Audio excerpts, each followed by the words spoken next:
اس حوالے سے کیا آپ کا موقف ہے؟ ہمارا جو بچہ ہے وہ برآمد ہو گیا، یہ 17 تاریخ سے پولیس نے حراست میں لیا تھا پولیس لین سے، یہ کام پہ جا رہا تھا تو روڈ سے پکڑ کے اس کو گاڑی میں ڈالا، اس کے چہرے آنکھیں بند کر کے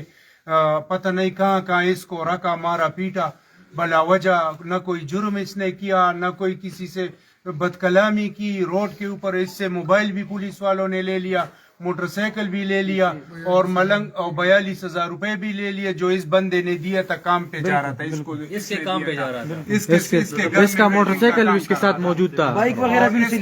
موٹر سائیکل ہے اس بندے کا، اس کو دیا تھا کہ کام پہ آیا جائے کرے، ان کے گھر پہ کام کر رہا تھا ویلڈنگ کا، تو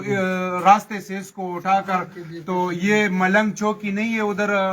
سڑک روڈ ملنگ بابا چوکی، یہاں سے تقریباً کچھ ہے 10 کلومیٹر کے 15 کلومیٹر کے فاصلے پہ، اس کو وہاں پہ رکھا چوکی میں، پہاڑیوں میں جڑ بوٹیوں کے ساتھ باندھا، مارا پیٹا، تشدد کیا، کافی جسم بھی تشدد کیا، پھر آج کل صبح اس کو مانکی شریف کے اسپتال پہ ٹریٹمنٹ کے لیے لے گیا، اس کا بازو پتہ نہیں ٹوٹا ہے، اس نے کہا تھا کہ ایکسرا بھی ڈاکٹر نے لکھا کہ ایکسرا بھی اس کا نہیں کروایا،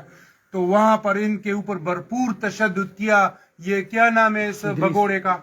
یہ نوشاد مرزا ہے،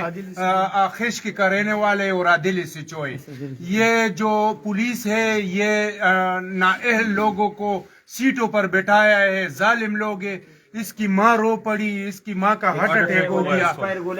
تو ایکسپائر گولی بھی اس کو دے دیا تھا، اور ان لوگ یہ